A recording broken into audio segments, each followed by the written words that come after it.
So I'm going to stand off to the side a bit because I want to give you a chance to see and hear the panelists directly. And I won't introduce the panelists that have already spoken. You want to sit, Nubar? These chairs are not made for me. Okay. Okay. So I learned physics.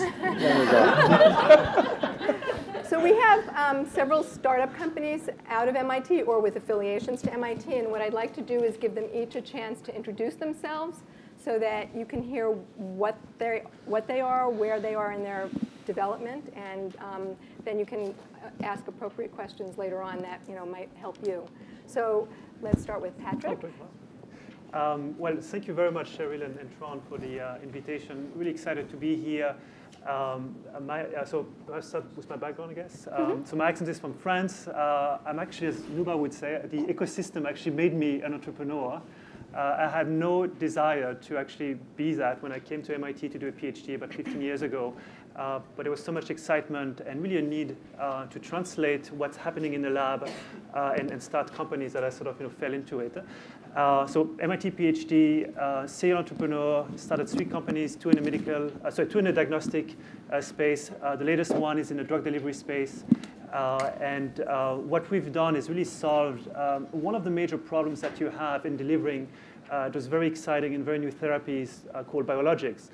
You can't ingest them, you have to inject them, and it's a huge challenge for the biopharmaceutical companies, and we've solved that through one of the creative invention by one of the MIT faculty, Ian Hunter, so here we are. And can you just tell us a little bit about what stage the company is at? Sure. So we are Series A funded. What's unique about us, actually, is that we have 2 strategics as of Series A investors. We also have a financial investor as well.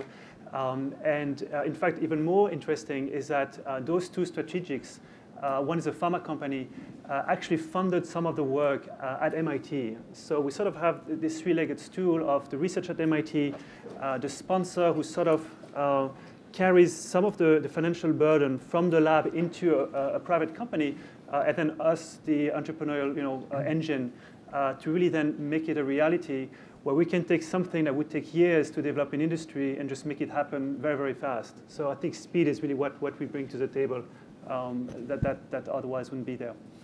Terrific. Thank you. Arman? So my name is Arman. Thanks a lot for inviting us. I guess our startup was really built off kind of an accident in the lab where we realized that if you squeeze cells at high speeds, you can disrupt their membrane and anything that's outside can diffuse in.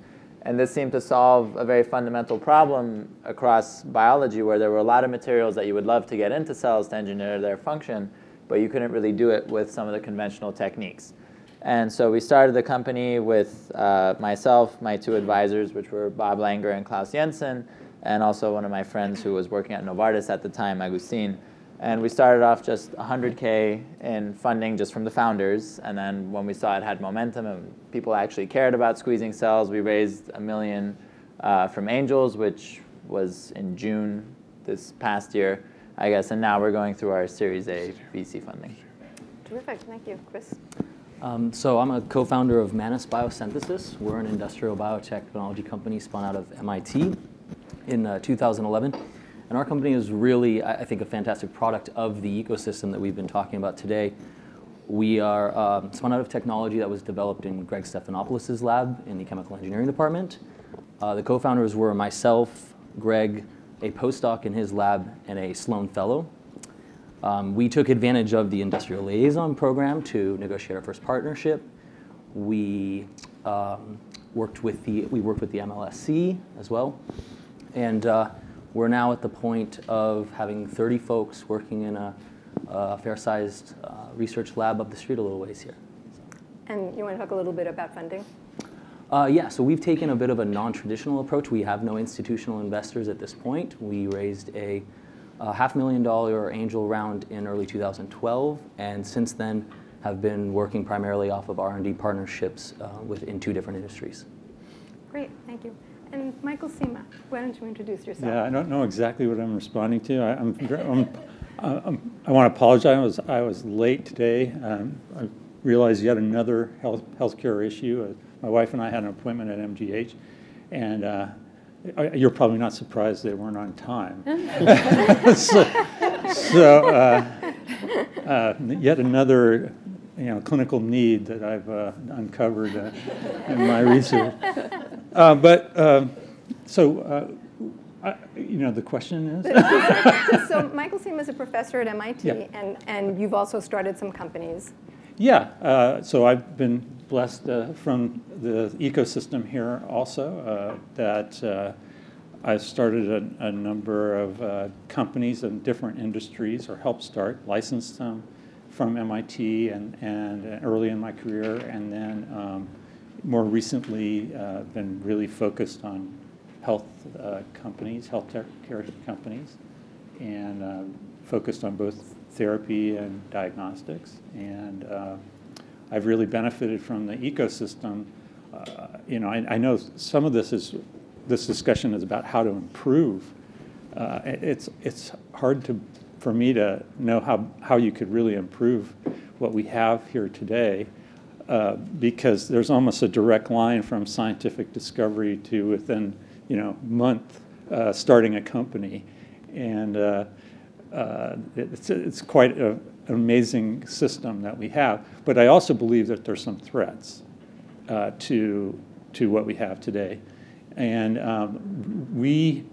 our ecosystem really, at its base level, really depends on basic research, and quite frankly, big investment from the federal government in that basic research. And we sort of, as far as the startup community, what we do is we grab things that sort of jump out of that pool of academic research and run with it. And I believe we're going to go into a stretch here where it's possible that we are at risk for funding that pool. And so we may have to think of new ways to do that. And there are many of us at MIT trying to figure out new ways to do that, but it's not obvious that we can replace the losses that we expect. And the other area of risk, I think, is in the IP area. There's legislation pending in Congress that is really going to threaten the what do they call them, the non-developing actors, or something like that, entities like universities and small biotech companies that threaten their ability to defend their IP or even get IP.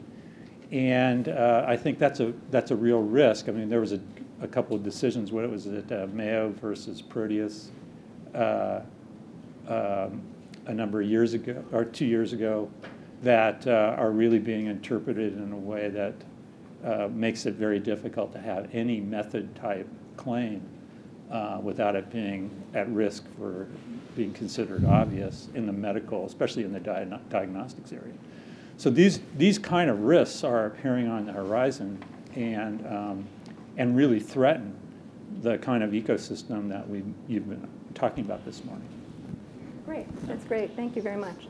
So to pick up on that, I mean, we have in the pharmaceutical area particularly, we have a very long process, 10 years, 12 years, 1 to 2 billion for drug development. But that's not all of what biotech innovation is about. However, it's a big problem.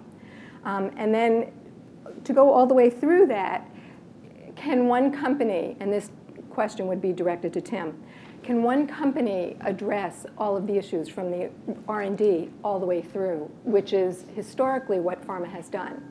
And how is that changing, and how do you see that benefiting from a different kind of system like the system we have here? Yeah, that's a great question. Thanks, Cheryl. I think you could probably say one company can. Whether one company should, and whether one company should aspire to is the way I would look at the question. And I would say to that more and more the answer would be no. I think that companies need to do what they're going to be best at. And I think that we'll see through the ecosystem that different parts of the ecosystem are much better than others. And as I alluded to in my remarks, that it's not easy for pharma to really be innovative. And other parts of the ecosystem, certainly the academic and the biotechs, are extraordinarily innovative in relation to that. And I think we should rely on them for that and do best what we do, which is actually pull these toward the market, do the clinical trials, do the manufacturing development so that we can bring high-quality product to patients.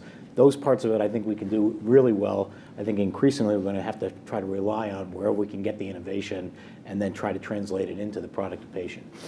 And so does innovation in that industry come only from early stage or early stage products and compounds and devices and approaches, or does it apply all the way through the process?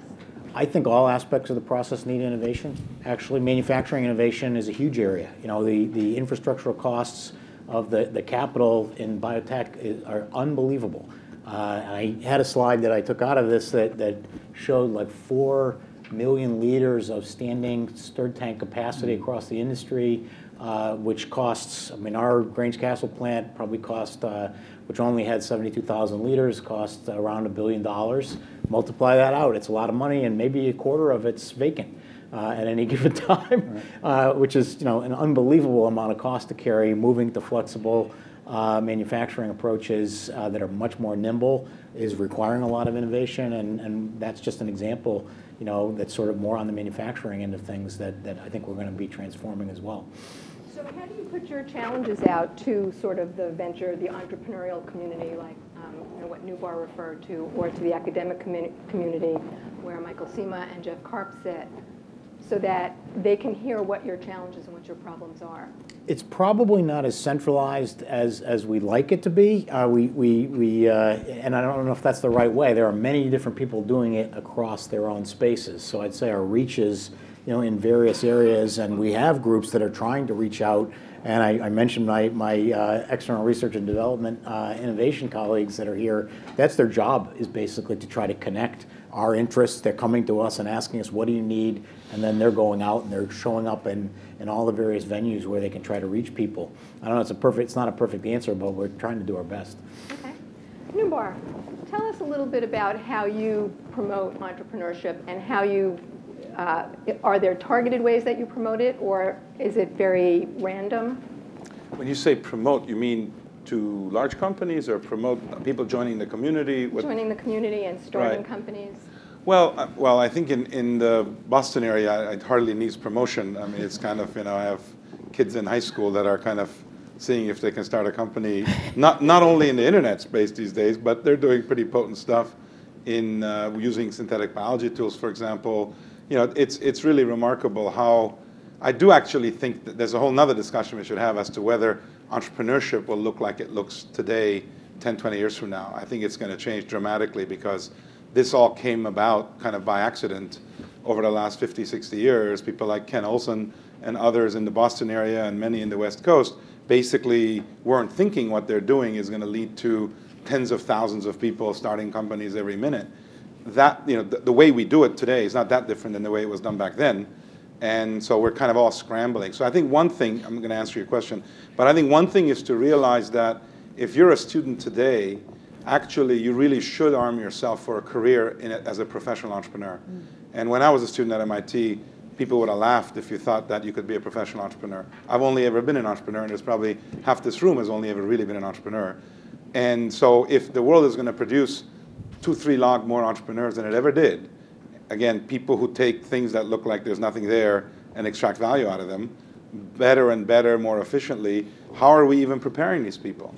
People long believe that you can't teach this stuff. And that may be true, but you can sure learn it.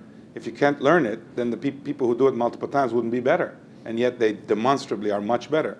So is this going to become a profession? And if so, should people prepare themselves for this random path, kind of random walk path of bouncing from one thing to the other, kind of celebrating the disappointments and all, this kind of romantic, I would say this, I'm a really party pooper on this topic, I think the notion of romantic entrepreneurship should give way to thoughtful entrepreneurship, recognizing that even in being thoughtful, you're going to make mistakes. But this notion that since it's so romantic, everything's a mistake, who cares, just get in and swim and you'll learn, I think that has a huge cost in society. And I think that is being felt.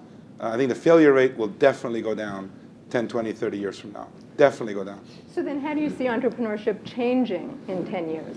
Well, I mean, like I said, I think first of all, the people in it are going to not accept the fact that it's some kind of a extreme sport. I mean, I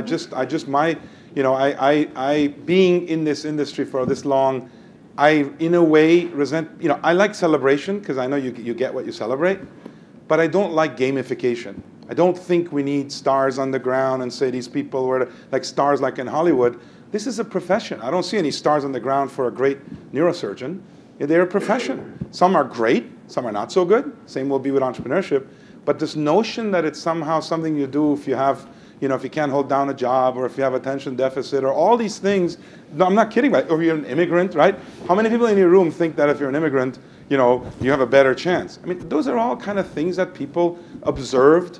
But so the way I think it'll change, and I think the ecosystem and what the mass initiatives, all these things are doing is if we can get people not just to get into kind of technology and science in their education, STEM education, get that education, but then anticipate that you're going to be a lifelong innovator and lifelong entrepreneur.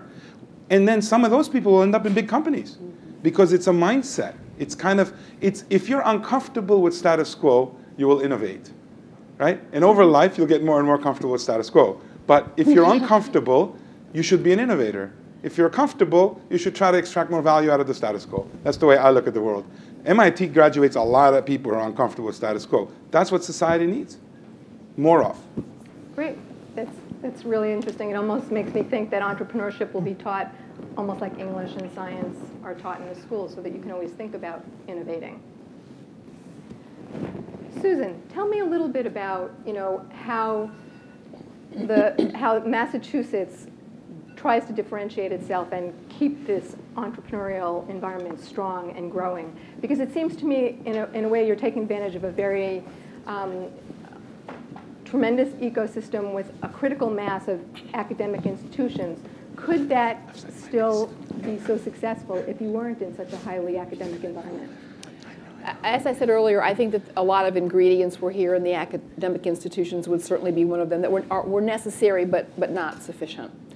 And a lot of what we've tried to do in terms of building the capacity in the state is to be a bridge. So very quickly, I was listening to a challenge that Pfizer has, and I'm listening to a challenge that an entrepreneur has. So as a very quick example, what are we trying to do to sort of keep entrepreneurship going? And I love Nubar's points about that. It's not an extreme sport.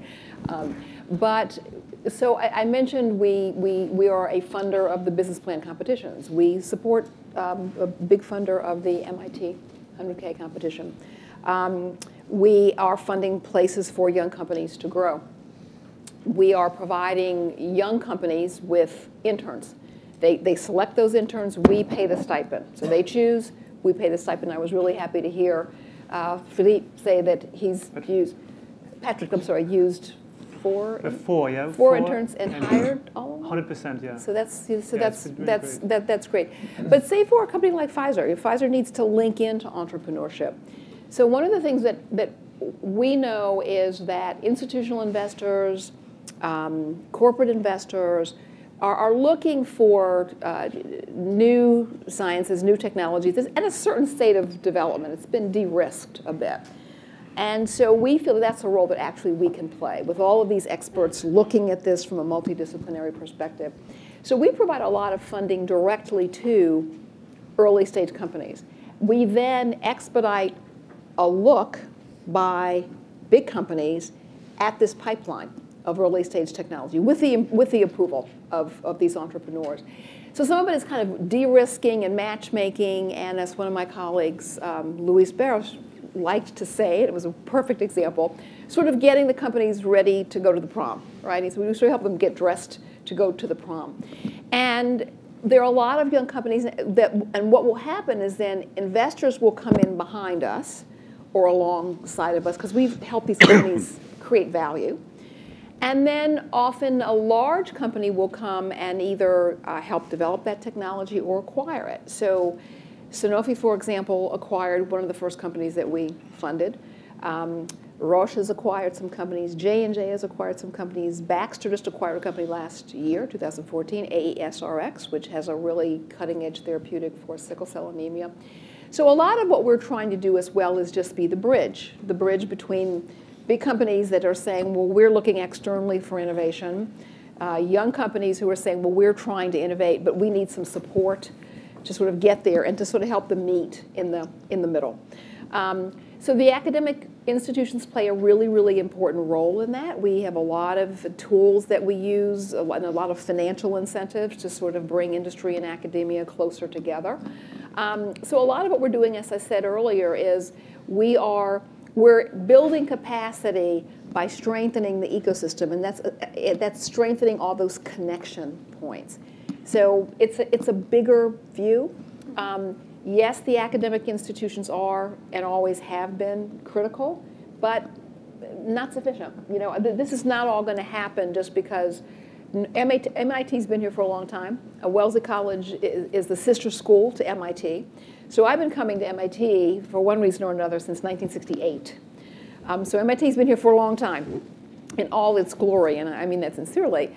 But we didn't have what's here today. So there were some other things that were needed to pull it all together. Great, thank you. Ben, my apologies. I thought you were going to be sitting over there. Tell us a little bit about the company, about the stage that it's at XR Pro. Sure. I'm Ben Warner. I'm the founder of XR Pro.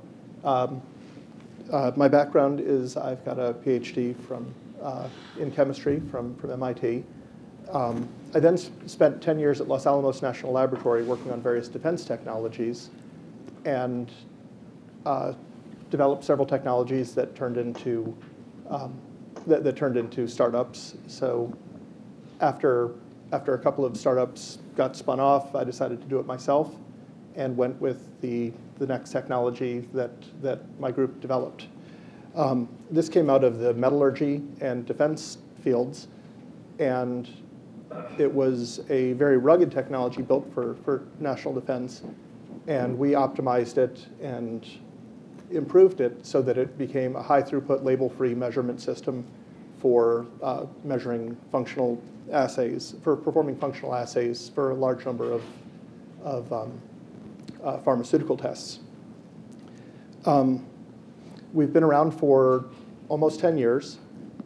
We've raised 4 rounds of financing, have been generating revenues, cash flow positive for much of our history, and we're hopefully at this point working on going public as we've got an effective S1, so we're just finishing up a few last tasks. And that's the basis of XR Pro. Great, thank you. So what I'm going to do is I'm going to skip to Michael Sema for a minute and just ask you a question as to, you've had several companies spun out of your research. How do you decide whether something is worthy of a startup company versus a technology that might be just licensable? Or who decides that? Oh, well, I don't think I'm the best. I certainly don't consider myself the deciding factor, but what I do is I talk to people. And there's Newbar is a favorite door that I knock on, and his colleague Ed Kenya, and there's a whole group of those types of folks in the Boston area that I talk to, and I go to those folks because they give me honest feedback. I know them well enough that they can tell me that this is probably not worth your time, or this is what you have to do this is what the landscape really looks like, and puts me in the right direction. So I let things incubate long enough at MIT that I don't let that just prevent me from getting into sort of what I would call sort of positive net present value territory, because if you can kill every good idea starts with a negative net present value, and so you just have to be, if you know that there's a medical need, you just have to keep pursuing it and package it in such a way that it looks like it's developable. And at that point, when you have the publications and you have an indication, and you know who the patients are, and you know who the clinicians are, and then it starts to look like a plan.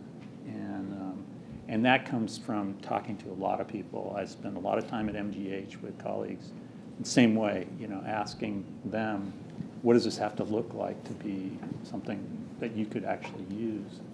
And so I think that the thing about the community is that you don't have to go far to get that kind of advice. And often it's very informal. It's at a dinner or a cocktail hour or something like that. And so that's what I do. I'm sure, and I'm positive most of my colleagues, that's how they get their advice. So Patrick, a question for you, and these next questions might be geared toward the startup companies. Trying to figure out what is your biggest challenge for where you're at in development of your company? What are the things that you found the most difficult? Sure. So it's a great question. I think in the life of a company, what happens at the interface between the lab and then the company and its partners or customers, I think that's where we see the challenges. In particular, in our case, our business model revolves around enabling biopharmaceutical companies to do more with their drugs. But there's sort of an impedance mismatch between how fast we're moving, for example, and our need for us to really get to decisions very quickly. Whereas our experience, typically with pharmaceutical companies, is that there's way more actors that come into those decisions. Things are perhaps more on the conservative side as well. And as such, there's sort of this mismatch of speed.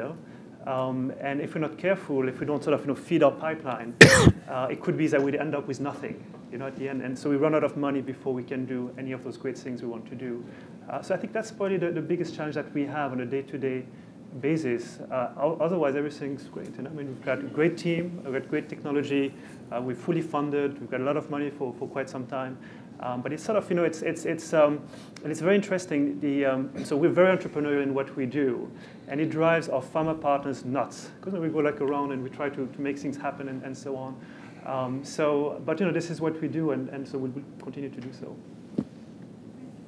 Armand, why don't you, I know you're a little earlier stage, but tell me what you found as the biggest challenges so far. I mean, so everything's challenging for a startup, I guess. I think if I had to categorize it as one thing, it might be getting the people part right. So it ranges from being able to manage people. So I mean, I was a PhD student, and now I have to run a company that's 12 people full time. So I've never had to manage things before. So just learning how to do that, but then also it comes in with the partners, building the relationships with them, the investors, for example. It's amazing how much of that stuff hinges on whether or not they just like you. Like your technology is one thing, but I think a lot of the decisions are really like, do I like that guy or is he a little weird? And I thought, if you had told me this 2 years ago, I'd be like, no, come on, you're kidding. It's going to be the technology, and they'll look past the other things. But it's really a lot about relationships. Like, as an example of that, our first angel investor that put in $50,000, so he was talking to me and my co-founder, Agustin, and he's a guy who has made his money in properties and finance and stuff. And we met with him, and he had talked to Agustin like vaguely about what we do. And then he asked a more detailed question about like, how does this thing work? And I started talking, and 1 minute into it, he was like, okay, you're getting too complicated. It's fine. Just, here's the 50K. I'm like, okay. And I'll introduce you to all my friends. I'm like, okay, if this is how this works. I mean, that being said, they do trust their friends that do the due diligence, and they try to look into it. But it's amazing how much of it matters on how they view you. And I think the same has been true for some of the bigger partnerships we've gotten. It's not necessarily that those first partnerships were the best technological fit. Like all of them were a fit to some extent, but it was the combo of that plus did you get along with them, or did they know your board members or something, and for that reason did they trust that you'll probably get something right. So I think the biggest thing has been all about the people and finding the right people to run inside your company too. I mean, do you hire younger ones that are more motivated and excited to get things going, or do you hire the more seasoned one that's not going to reinvent the wheel 50 times before they get it right? So there's a lot of people stuff. That's great. And Chris, you're a little further along. Yeah. I'd say, having figured out some of those early stage or overcome some of those early stage challenges, what we're finding now is that a lot of it comes down to trade-offs, and that can mean, are you going to be a platform company? Are you going to be a single product play company?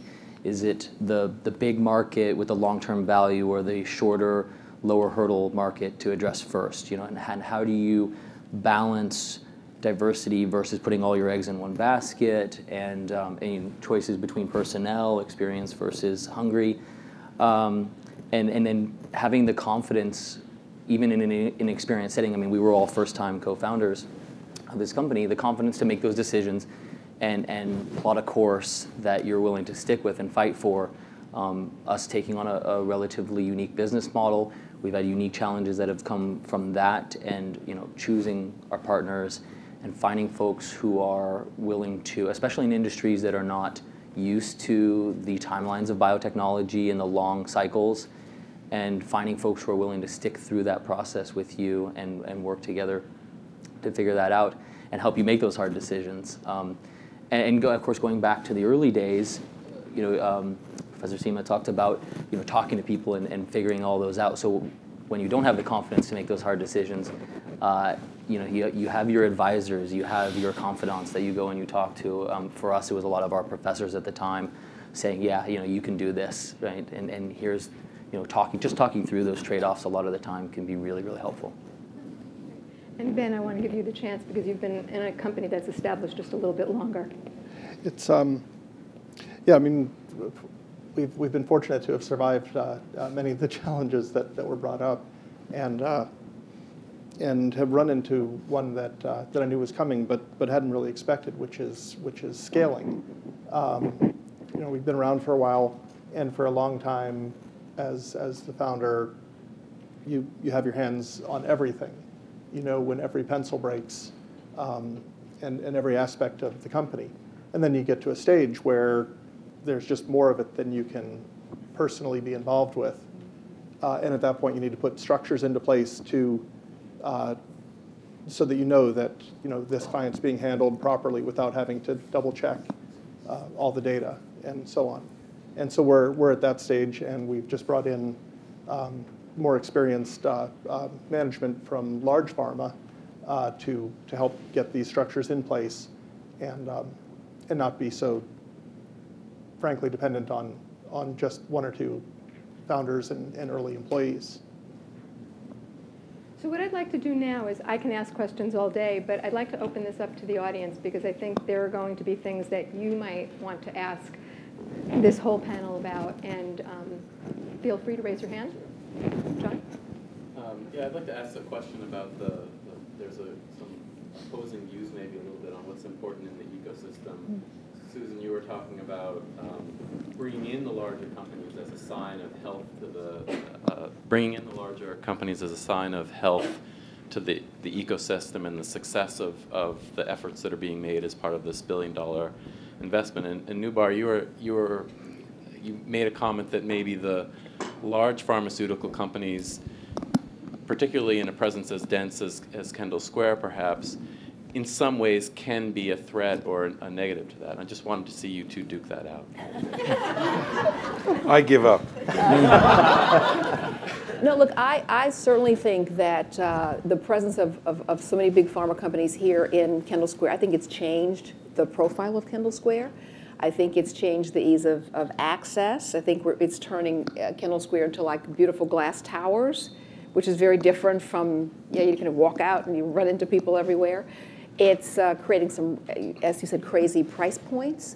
So I'm not saying it's all good by any stretch. And one of the reasons that we're trying to build this capacity around the state is in the hopes that some companies will say, hey, we don't really need to be in Cambridge or Boston. We can be elsewhere. And if we could just get the T to cooperate, we'd be golden.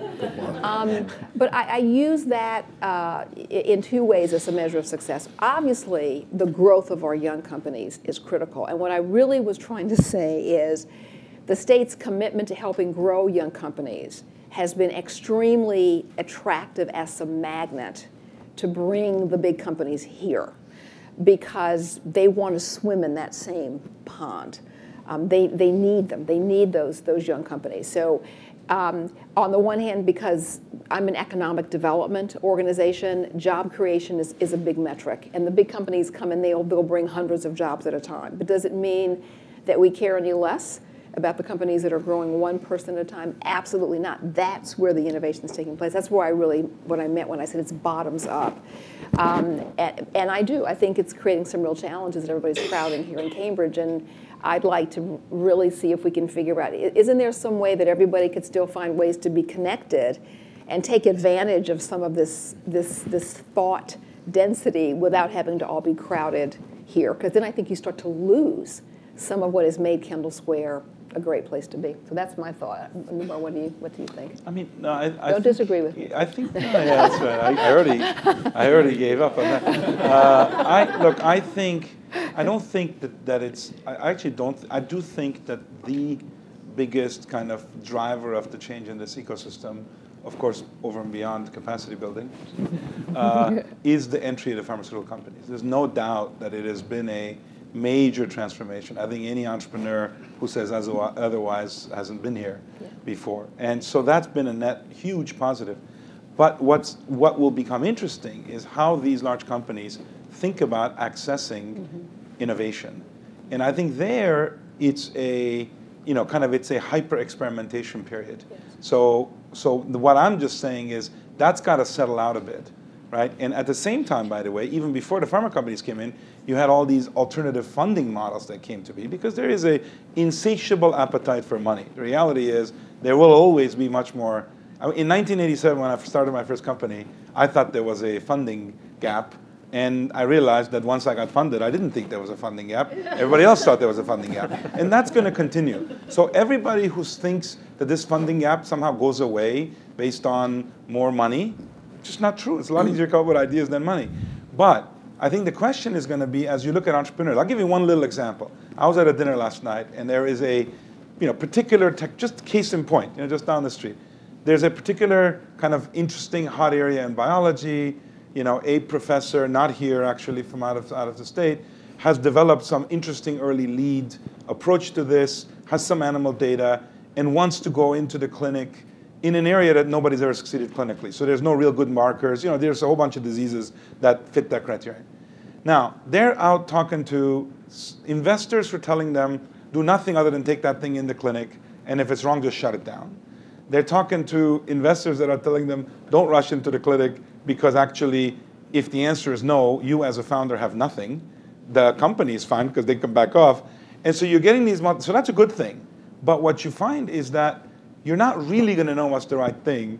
And so the complexity is an interesting issue. I guess, as Michael said, the best thing you can do as an entrepreneur in this environment is to talk to a lot of people, find people you can trust. The comment was made, do people like you? It's a two-way street. Find people you like.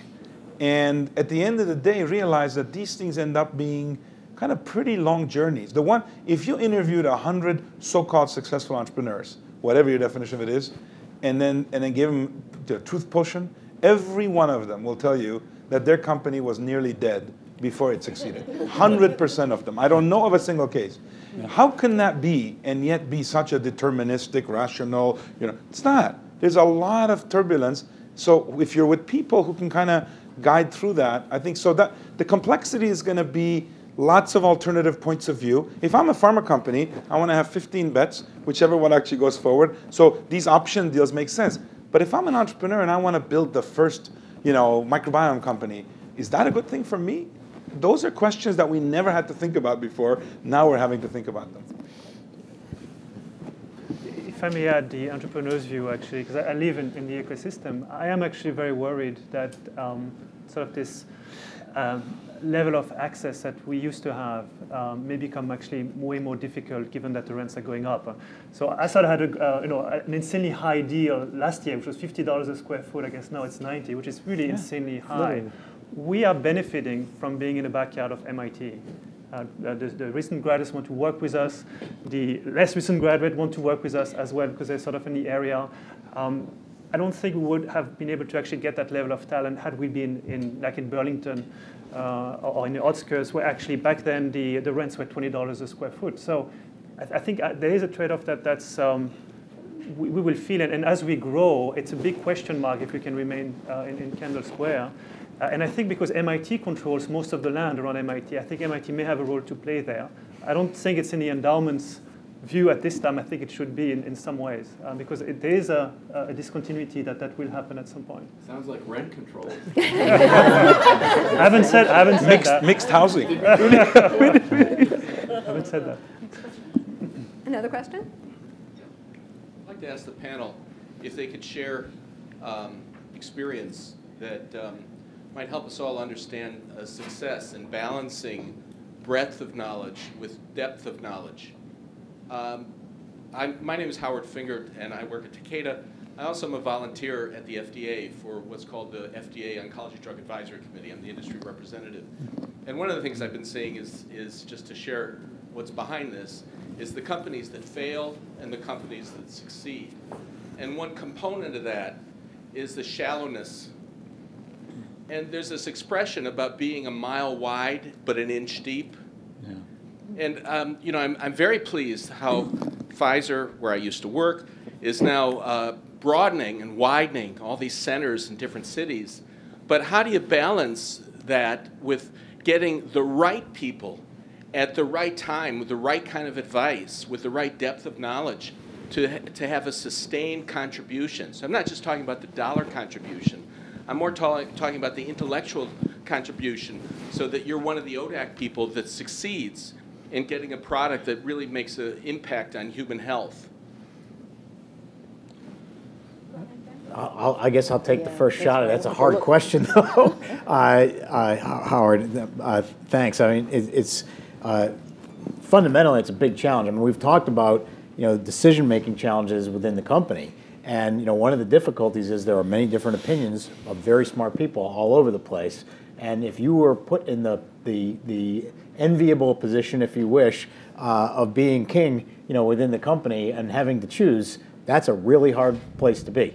But in the end, you must choose. You know, and one of our problems is if we are having difficulty choosing, we carry more things farther and then pay more to lose across the board. And so, you know, ultimately, it is going to require a dependency on, you know, people's judgments and people willing to say, I am going to put my money behind this and our efforts behind this. And unfortunately, while that's a good idea, I'm not going to put them behind that, because in the end, we're being told our pool is not, you know, it just can't keep going up and up and up forever. We're going to have to use it effectively.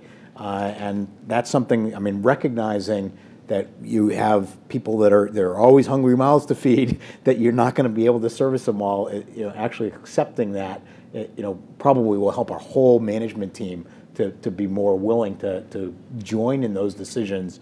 And the way the company's structured, you know, you actually have people in different areas that are incented somewhat differently depending on where they sit. And they're trying to do their job well. And sometimes one side is trying to do that in competition with another within the company, and you need some way of actually saying, please, let's do this together, because in the end, you know, what we're trying to do is not for you to win or you to win. It's actually for us to do what we need to do in our role within, and for the patients to win.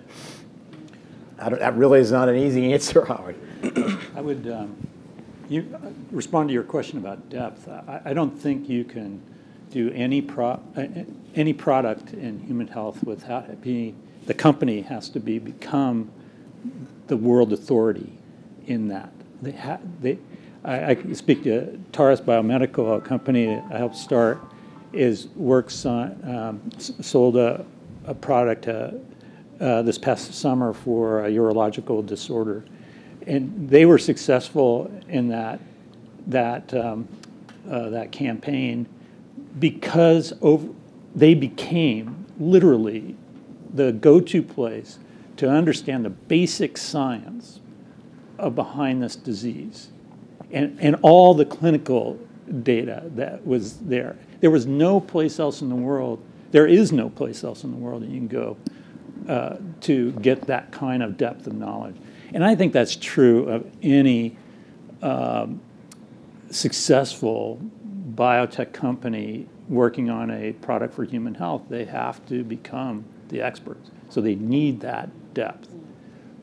They need a lot of breadth in the mechanics and operations, but when it comes to understanding the disease, they have to become the experts.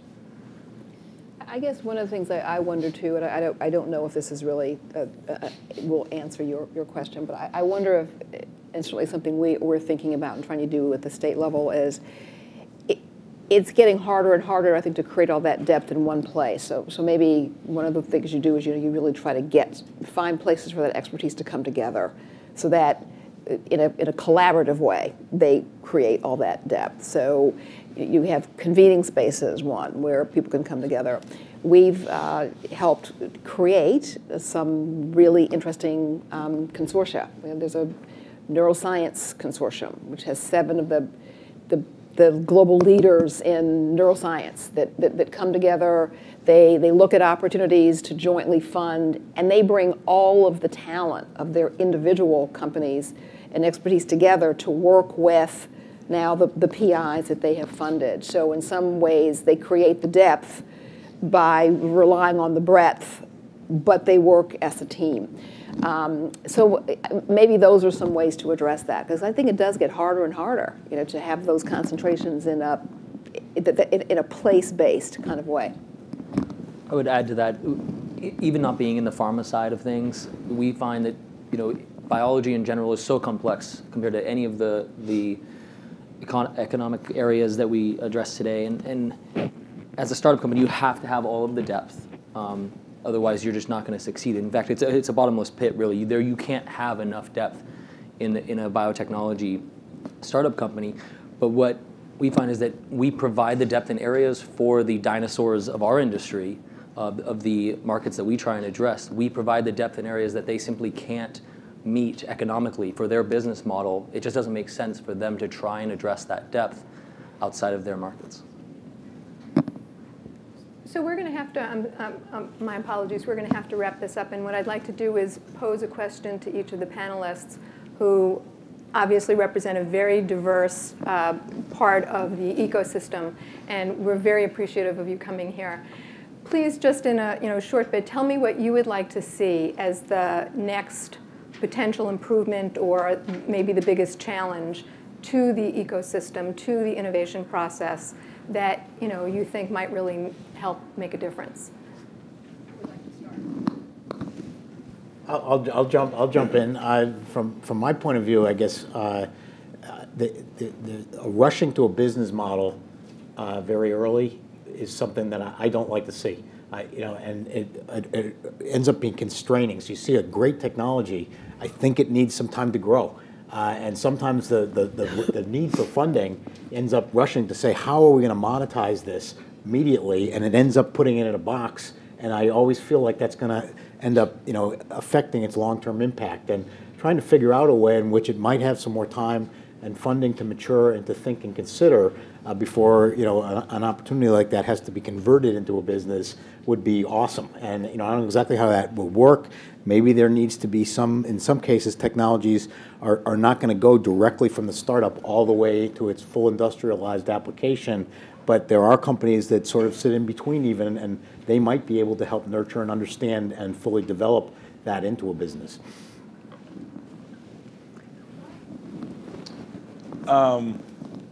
Yeah, I really think it's a tough question, because I do think this is just an ecosystem. I just think we gather around and describe it as though any of us can do anything to change it, but the ecosystem is. And the advice I give to most other places that try to copy this ecosystem is that it's a crazy thought. They have to build their own ecosystem. And I really don't like the fact that a lot of people go around the world teaching other communities how to copy Silicon Valley, or this was built over, this happened. So as we sit here today, it is an interesting thought experiment, as participants in it, what we would like to do differently. But I don't think what we do differently is going to matter at all. I would say, if you said contextually what might make this ecosystem continue to be value accreting and creating value, I'd say the single biggest thing that's done that in the last few years is the fact that mid-stage biotech companies have succeeded in launching drugs and rewarding shareholders. Companies like Biogen, Celgene, Gilead, Alexion. No one thing has done more to create availability of funding to the new generation of those than that. If you roll the clock back 10 years ago, you had Amgen that had made it 10 years earlier. You had Genzyme that had made it 10 years earlier. You had Genentech that had made it and stopped making it because they had been bought. Now you're seeing live cases. Gilead's worth $150 billion. They're worth more than many pharmaceutical companies. That's great news for the early stage companies because guess what? Gilead people look just like you. And that is not, what do we do about it? Because I'm not doing anything about that. But if that continues, I think the kind of you will get rewarded for innovation. So that's one kind of hope I have, not something I can do anything about. So obviously for me, I'm going to think about it really at a systems level. That's sort of where I live, and that's my role. And so for me, I think about just things that enable this ecosystem and to continue to innovate. And I think a big challenge for us is infrastructure. I think that it is transportation to better connect the parts. I think it's housing. All the things that will continue to make Massachusetts an attractive and viable alternative for people to come and be here and be successful here and want to stay here. So for me, that's a very macro level issue, but I think it's a challenge for us. So you may not be able to change ecosystems, but you can select them. We started in New Mexico, in very remote New Mexico, in Los Alamos, where there was you can list all of the portions, all of the parts of the ecosystem that are necessary, and we didn't have almost any of them. But we've got inexpensive real estate. And a little bit of technology coming from the national labs. And we were able to build the initial proof of concept, initial products, and so on. And then when it came time to be near customers and clients, we could move here and take just as much space as we needed to have a showroom and a test kitchen that we could show to clients. And so the facilities costs are high on a per square foot basis, but they're not high if what you need is the ability to interact with customers and clients and keep a larger R&D facility someplace that's less expensive. So even though you may not be able to change ecosystems, you can select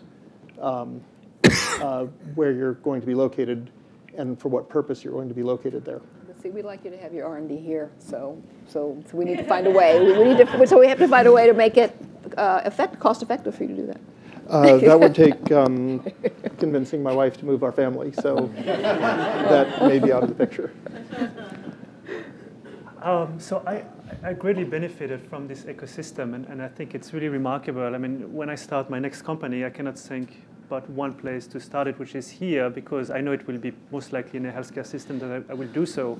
And you know, I think even if you compare it with Silicon Valley, the fact that we've got all the world's leading hospital here is so unique and so walking distance. Remember, I'm from European descent. I love to walk places. The fact that everything is so compact and that you can just walk to someone's office and not take your car and be at 90 miles per hour basically on a highway to get there for half an hour, that's a huge difference. And I think my hope is that it continues to grow, and maybe I'll be on Susan's sort of view as well, that infrastructure continues to allow that growth. I don't know where it's, there's a river on one end, there is, there's Harvard, I guess, on the other end. Where is it going to grow right from there? And seriously, I don't want to build a company where we're completely disconnected from the academic environment and we're sort of somewhere else in the, very far from that core. I am going to second the infrastructure comment. I think the past months for all of us that live around here has been really demonstrated the vulnerability that we have just getting around. I mean, it was snowing again when I came in here, and I thought, why don't we have some locusts for a change or something? So I think that if you want to get people to come here, we have to be concerned about the environment. Now, the one thing we have to innovate on, and Massachusetts, you got to admit, has not had a great track record in infrastructure projects. Yeah. And those of us who lived through the Big Dig and saw the bill on that realized that we have to innovate on how we do those things. it's not just the, you know, well, I'm preaching to the choir here, you know. So I mean, I think one thing I can think of is having resources for transitioning.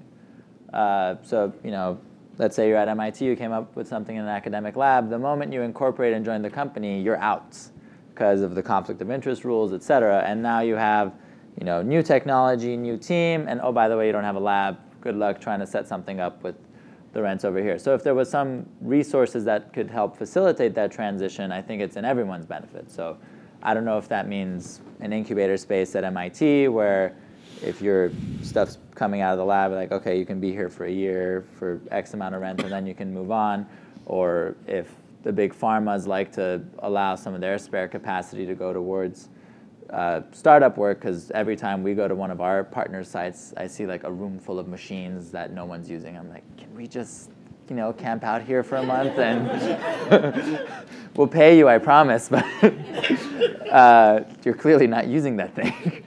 And so those kind of resources for transition just definitely feels like an inefficiency and an added challenge that's not really necessary. I mean, I think forming the partnerships, developing the technology, those are all understandable, reasonable challenges. But if we're going to fail because we couldn't get our lab ready in time, like that's kind of stupid. So that, I mean, I guess that would be a request for the ecosystem. For me, I'd say education, and not necessarily STEM, where obviously there's a lot of investment, and there's certainly no shortage of human resources in this ecosystem, but education of consumers and of big industry outside of pharma. I think you know, the composition of this room speaks to the fact that pharma has really embraced biotechnology. But in other industries where we're beginning to gain traction, we have just a really hard time telling the story and getting people to understand that biotechnology is more than just pharma, and it's going to continue to grow in the ways that it's applied to everyday life. And so, you know, teaching people about that I think is really important. May I do a very quick commercial? Because I know, but I just wanted to say to my colleague on the panel and to any of you, if you need some transitional funds, the Life Sciences Center has just launched a new program. We call it the MAP program. These are grants. They're up to $250,000 for exactly this purpose to help with some transition. So take a look at our website if we can be of any help. Thank you. Thank you very much, everybody.